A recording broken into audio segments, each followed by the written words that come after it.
Welcome back, Money Growth Academy. So you're sitting there feeling motivated and wanting to control your own financial future and overall your own destiny. Now, if you didn't feel that way, you wouldn't have clicked on this video. So we're gonna dive into what I believe are 4 great digital businesses to pursue in 2022.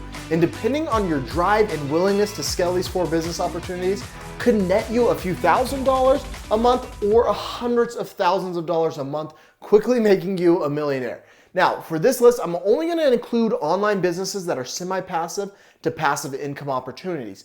Time is ultimately what we all want. So on this channel, you'll always see us ultimately pushing you towards semi-passive income opportunities or full passive income. And I say semi-passive incomes because nothing is truly passive. Now, whatever opportunity you seek in order to be rewarded, it's always going to require something. But you can get your business to the point where you put in a bunch of upfront work and then you can step back from the day-to-day operations and automate a lot of the workflow and only step in once in a while to maintain things. The first opportunity I see is creating an Etsy store. So many of you out there have so many talents and skills, and if you have a product to sell, you can make some serious money. Now, one thing the global pandemic has shown us is that e-commerce is not gonna go anywhere anytime soon. And as many brick and mortar stores closed, new online stores popped up as consumers turned to online shopping. Now, reports show that global e-commerce jumped to around 26.7 trillion.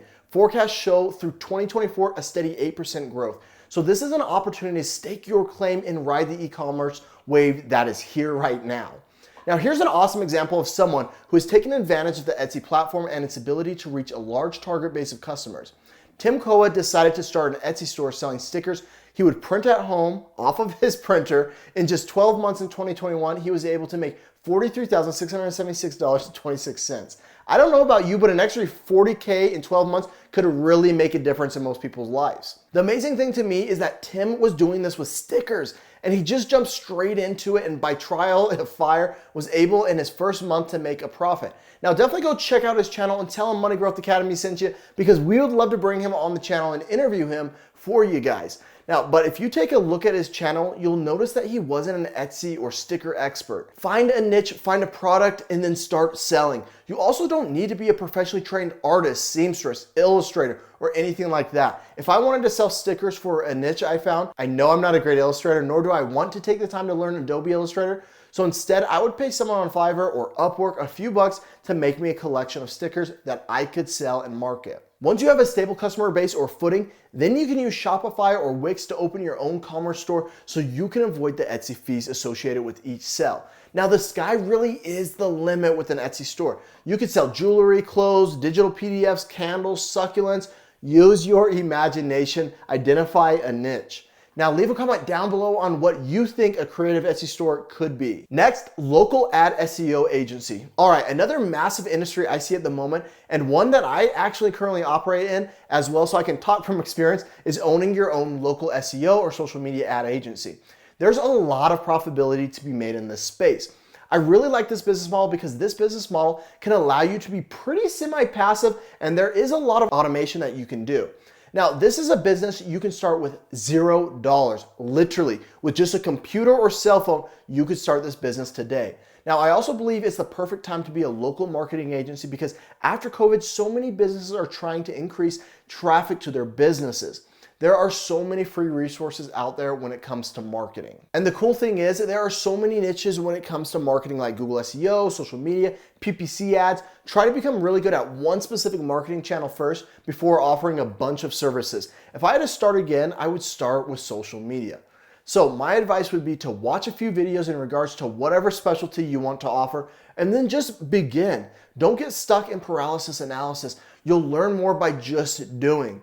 Once you've begun experimenting, then go back and fill in the areas you're deficient in with that knowledge that is already out there. This is super easy to get started up with. Go and ask your family friend or family member who runs a dentist's office or runs their own cleaning business or whatever it may be if you could help them get traffic. Tell them they don't need to pay you anything until you actually bring in a client. Then find another family friend and rinse and repeat and grow your business to the point where you have referrals coming in. Now, as I said, I've done this myself and it has been the foundation of my digital business ventures. The cool thing is that a lot of my remaining clients within that business, for the most part, they pay me an annual fee, and I've been able to automate most of the work or actually white label a lot of the work out. Now, if you guys are interested in what it takes to start your own local ad agency, let me know down in the comments and I can go more in depth on what that actually entails. Next, becoming a content creator. The next opportunity I see is becoming a content creator, which doesn't take any investment capital to get up off the ground. This can take so many different paths, such as having a YouTube channel like this, where you provide information for people, or entertainment, such as a gaming channel. But I'm gonna focus on a subsection of content creators who have figured out how to monetize their platforms with brands through affiliate marketing. Everyone knows it, but at the moment, social media is king. And well, TikTok is leading this pack at the moment, I would say. Now, this week alone, I went to eat at 2 different restaurants in my local city because I saw a content creator in my area post about them. At each restaurant, we spent about $50, and I'll definitely be returning customers, spending even more money over the years. That's the power of native advertising or word of mouth marketing through social media. Now, I saw an individual who lives in my state and has built up a trustworthy audience. As a result, I'm willing to trust them a lot more than I would trust some random business Facebook ad from that restaurant.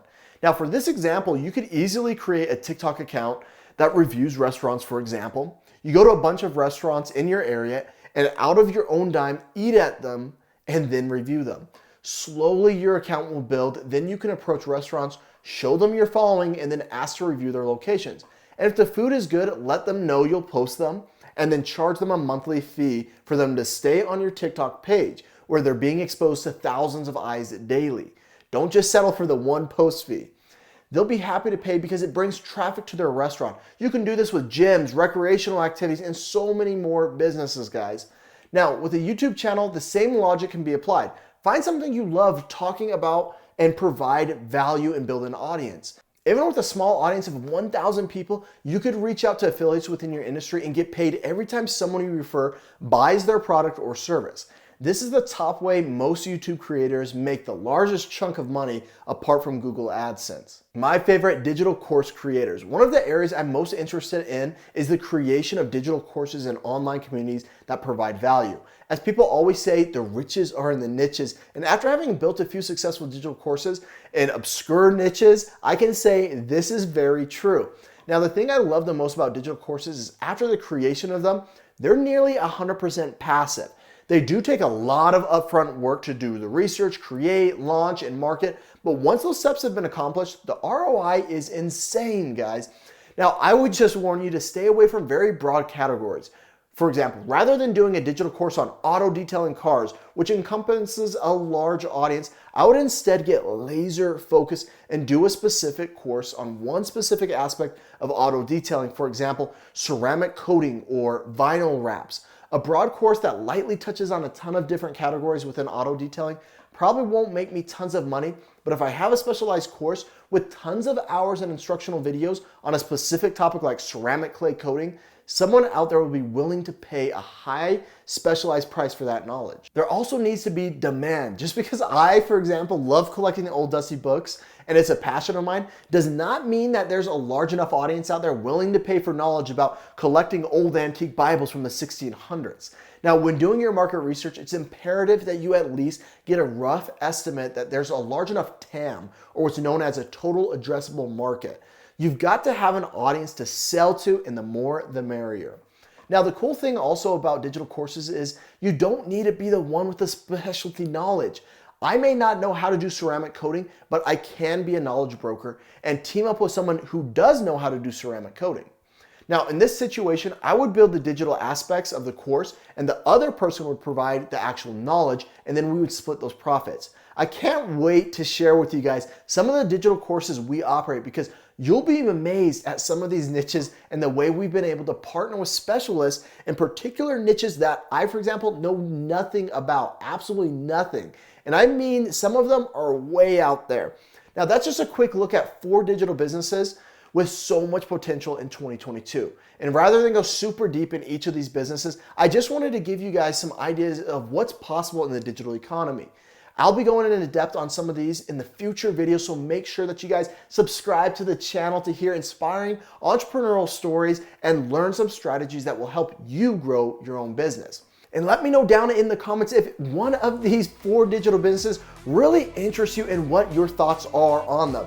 Now, if you've got other ideas for the top 4 digital businesses in 2022, leave a list down in the comments below, and I'll see you in the next one.